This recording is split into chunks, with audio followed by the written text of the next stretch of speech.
Hello, dear friends. Today I wanted to talk about the concept of anima and animus, which is one of my favorite concepts of Jungian psychology and one which I often post about. And recently I posted a story where I said I would talk about this more in detail. And I still don't know if this is going to be a video or if it's going to be just an audio file. We will see. But to start off, the psyche itself is an inherently genderless entity, regardless of the individual's gender. However, in Jung's transpersonal psychology, the psyche is described as containing both feminine and masculine aspects. And in Sufism, as you maybe know, I'm also very much into Sufism. There is a concept in Sufism called polishing the mirror of the heart on the mystic's journey from illusory separation to union with the beloved, the eternal beloved, or / God. And since the process of internal transformation and individuation are both spiritual and psychological, the psychological work on this path requires confronting and cleaning the psyche of all the conflicting issues, psychological blocks, conditioning, etc., that have become isolated from our awareness or consciousness and undermine the psychological process of individuation, which is in a sense a preparation for the mystical encounter with God. So the descent into the unconscious, which also can be referred to as descending into hell, and the encounter with the rejected, repressed, and hidden aspects of the ego self can be very painful. It can be a very humbling and also a very scary process. But it is exactly this work of confronting and integrating the inner shadow and the inner opposite that leads us from the ego to the self.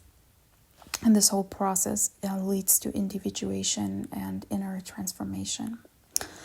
So the inner opposite or the mirror self and integrating it was described as the masterpiece by Carl Jung, while he referred to integrating the shadow, which is the rejected part of the ego self, as the training mode. And this doesn't mean that the shadow work is easy, and because without the recognition of the personal shadow and unconscious, the anima and animus integration is not possible. However, integrating the mirror self, which is the opposite of the ego self, is where the inner work begins. So, to make it clear, the shadow is the rejected parts of our ego self, and the mirror self or the inner opposite, the anima animus, are the opposite aspects of the ego self. So the shadow of an individual stands at the entrance of the unconscious, whereas behind the shadow, we find the contrasexual aspect of the psyche, which was referred to or were referred to as the anima and animus by Carl Jung. And just a smart brain or smart-ass comment here, it's Carl Jung and not Carl Jung. Kind of annoys me when people say Carl Jung, but anyway, okay. So to make it clear, the eternal mind, monad, the eternal soul that you are, who you are prior incarnation into a human body, into this realm of duality, this aspect of you, or this monad that you are, is beyond gender and is beyond all of these concepts. And on this level, we are whole, and we always carry that wholeness within us. And it is about remembering and returning to the state of wholeness, this whole journey. And identifying with the inner opposite or shadow or other aspects of yourself is not the goal. And this is not what it's about. It's about integrating these elements and also cultivating your left and right hemispheric associated functions of the brain. So again, you are not your inner opposite, nor your shadow self, but an eternal soul, a monad, an eternal mind, going through this evolutionary process in a human body as an avatar, as a vehicle to help you unlock your divine potential in the flesh. So it is imperative to unite with our inner opposite and integrate the shadow on our way to create a harmonious, unified world within and without, because the external always mirrors back the internal state of us as an individual and also on a collective level. So this is what's the highest goal in alchemy, and which is called the alchemical marriage, which occurs as I said, both inwardly and outwardly, since there is no difference between the individual's internal and external reality, and they mutually mirror one another.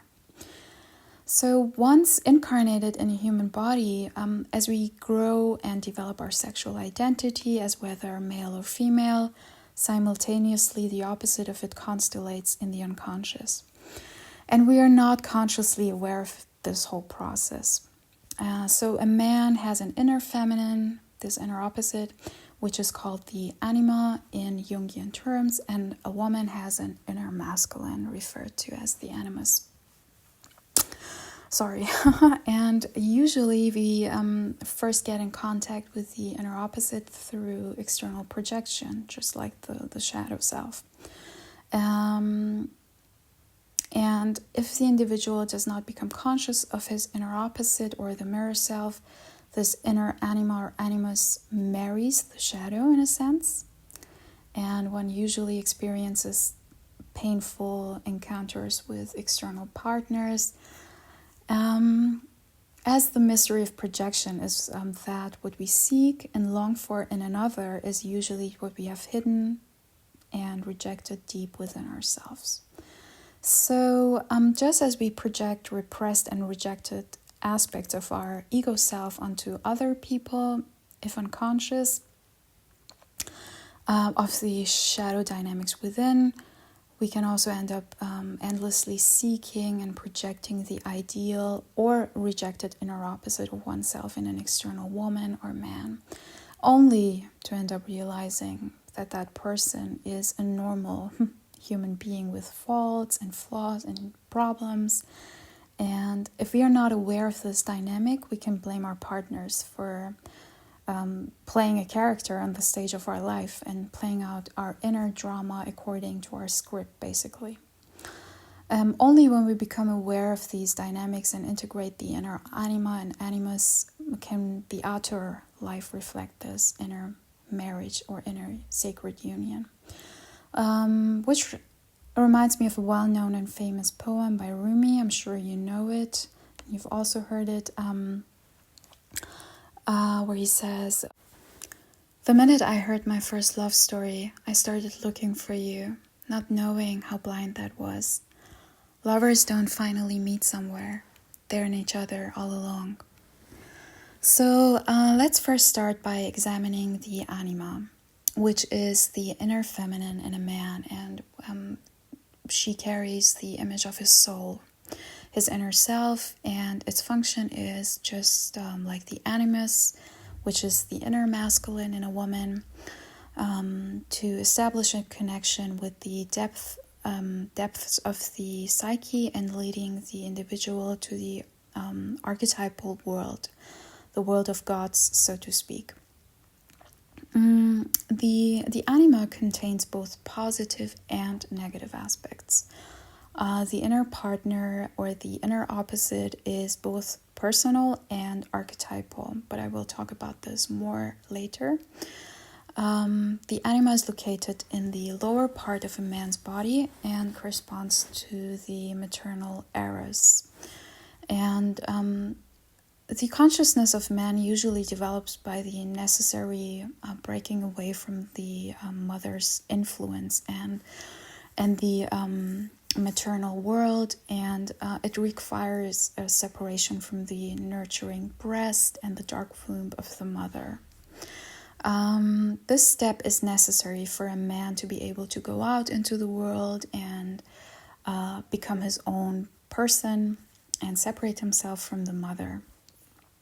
However, on the inward journey, it is important for a man to face his anima and follow her thread. That will lead him to the hidden aspects and to the core of his being.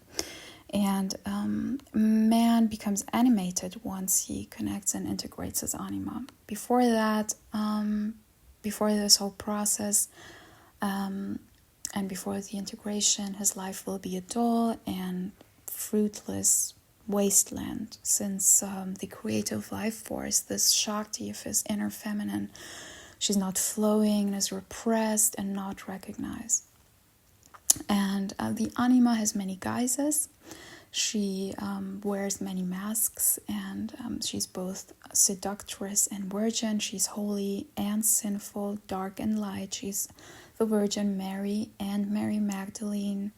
She is the dark goddess and the divine Sophia, both in her earthly and celestial or heavenly aspect. She's the terrible, destructive feminine archetypes such as Medusa or Lilith, or Ereshkigal, and she is also the poet's muse. All these archetypes, and these inner archetypal figures will be projected onto the stage of personal relationships if they remain unconscious. And in all her aspects and guises, the anima initiates man into the mystery of his internal realms. And usually man's anima will be influenced by the biological mother.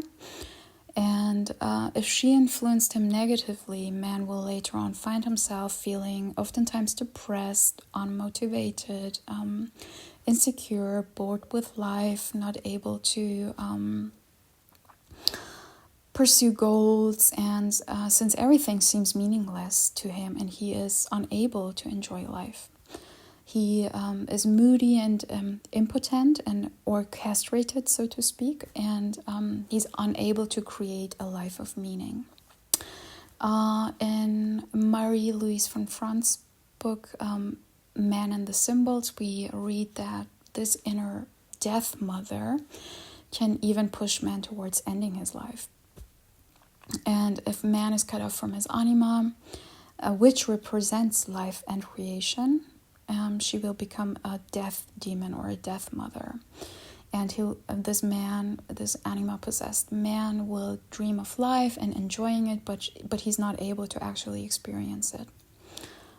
Similar to the concept of the succubus sucking his blood. This death mother or this succubus will suck his life force out of him. This negative anima, she will push him into being passive and into despair, and he will, as a result, seek a refuge in the upper realms of his head, of the realms of intellect and books where he feels safe.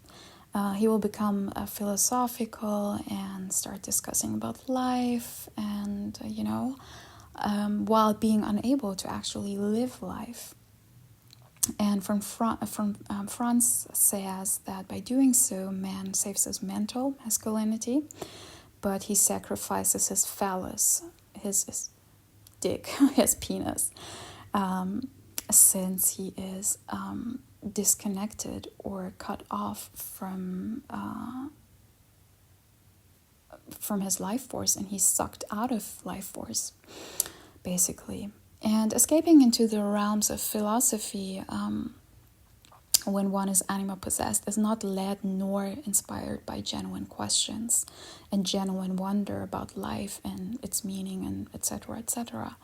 A man in this state rather plays with words and concepts without really understanding and embodying their meaning. And I'm sure you've met men like this, and I have met a few. And what was I saying? Yes, so it's rather a game of distraction. And what can also lead to a negative anima relationship is when man is too overly attached to his mother, and he ends up being unable to deal with life's hardships, and he will always need someone to nurse him and take care of him and his irrational moods and sensitivities. And these men are usually fascinated by the feminine and worship her, but usually only in the light mother aspect, and they refuse to grow up seeking or longing for the coziness of their childhood.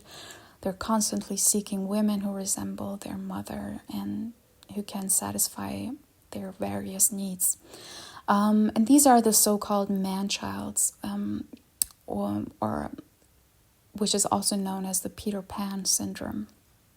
These men see women simply as objects for their wishes and desires and erotic fantasies, and they end up being addicted and obsessed by erotic fantasies, and which drive them into like sometimes dangerous behaviors, And anima possessed men usually fall immediately in love with a woman when they don't even know her, and they end up projecting all the hidden and repressed aspects of their inner anima onto these women. So what usually happens is that these men first pedestalize her, idealize her, and then end up demonizing her.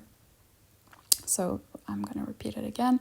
They first pedestalize her, idealize her, and then end up demonizing her, the external woman. So when the external woman ends up not being like his ideal inner image, they blame this external woman and don't recognize the dynamics of the unconscious forces.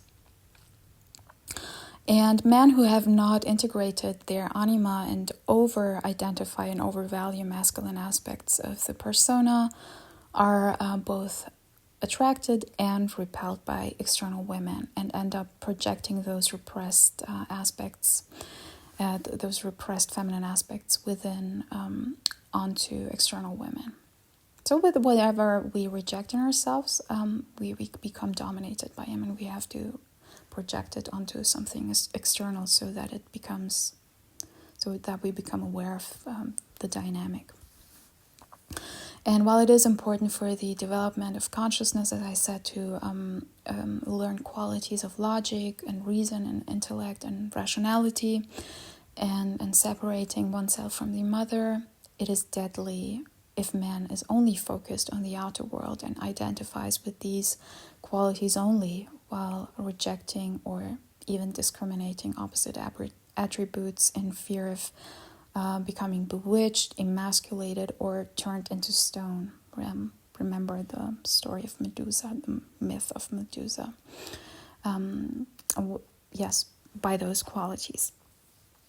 So in this state, a man does not have access to his inner realms, to the dark realms of the unconscious. He's only identified with the world of light and the world of consciousness. So when this part of man is split from their conscious ego and remains in an unintegrated or dormant condition, men have they have an unconscious desire to unite with the feminine. Yet everything the anima stands for in this state is projected negatively.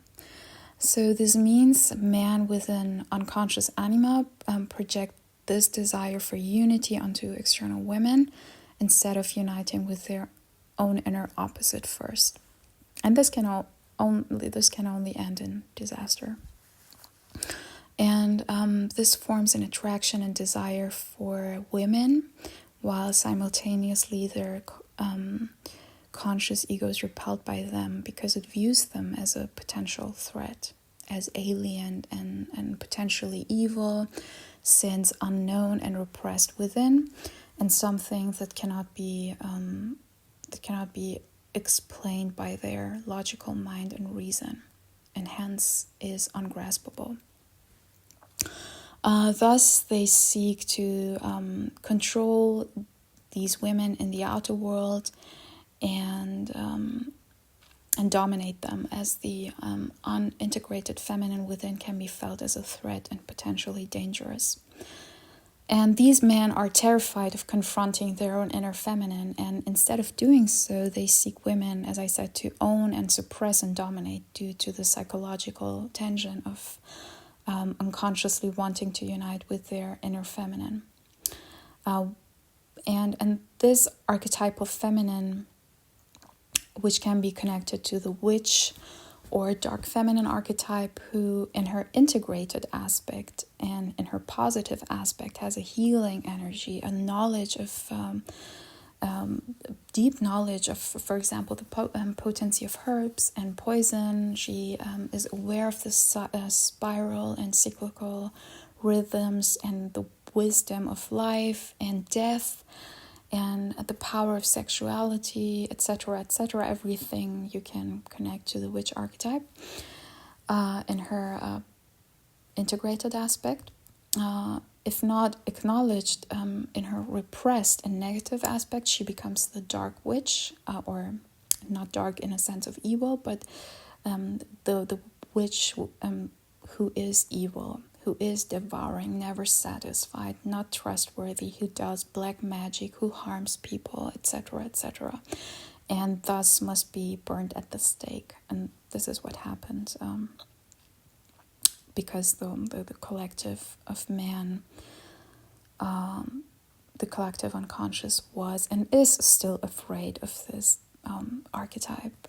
And men who have not integrated their anima in her dark aspects will be fascinated and possessed by feminine sexuality while simultaneously rejecting it and being repelled by it and trying to control it.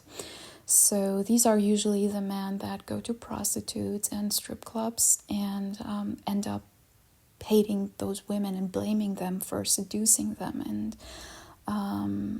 they never see these dynamics within and how these repressed dark anima is driving them and dominating them, basically. And if it is necessary for man to acknowledge the dark aspects of his anima if he desires to have a creative and harmonious relationship with her and with women in the external, and with his sexuality, his creativity.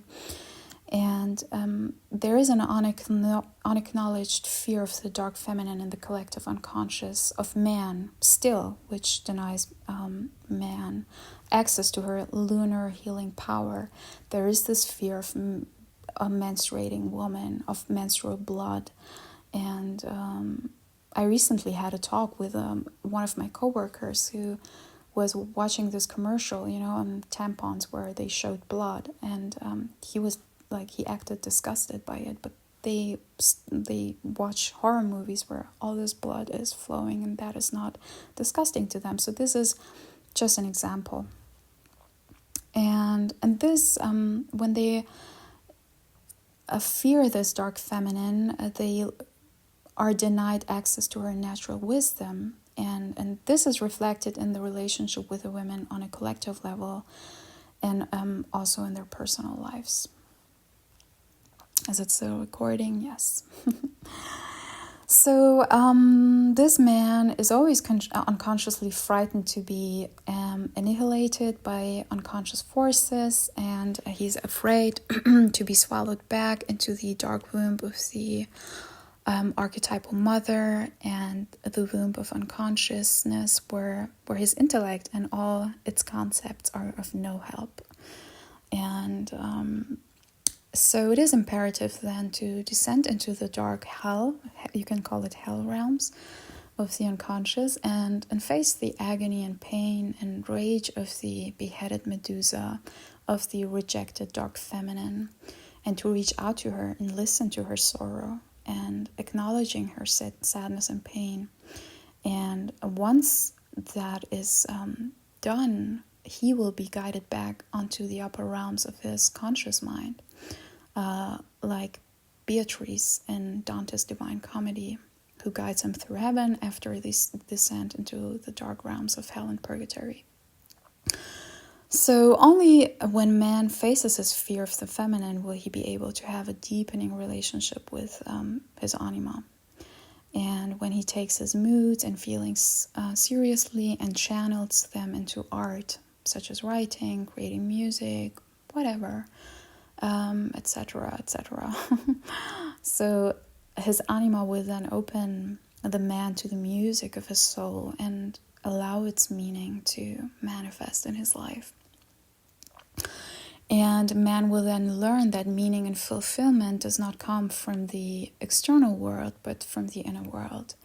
And his anima will animate him and connect him to his inner being, from which meaning can flow into his everyday life.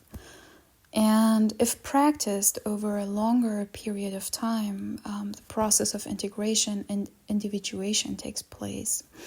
And when the unconscious contents are brought into consciousness.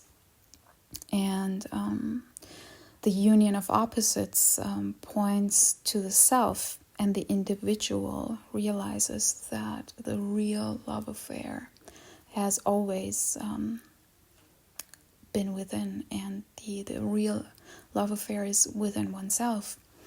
And when we integrate our personal shadows and opposites, we then at one stage are confronted with the collective archetypal world and the contents of the collective unconscious, where the collective conflicts are buried. For example, the seeker or the individual is then confronted with the wounded feminine, which is a product of our distorted patriarchal culture, and where he needs to understand and acknowledge her pain, etc., etc. And so what may seem like an endless journey is in fact a journey back to our essential nature and to who we truly are.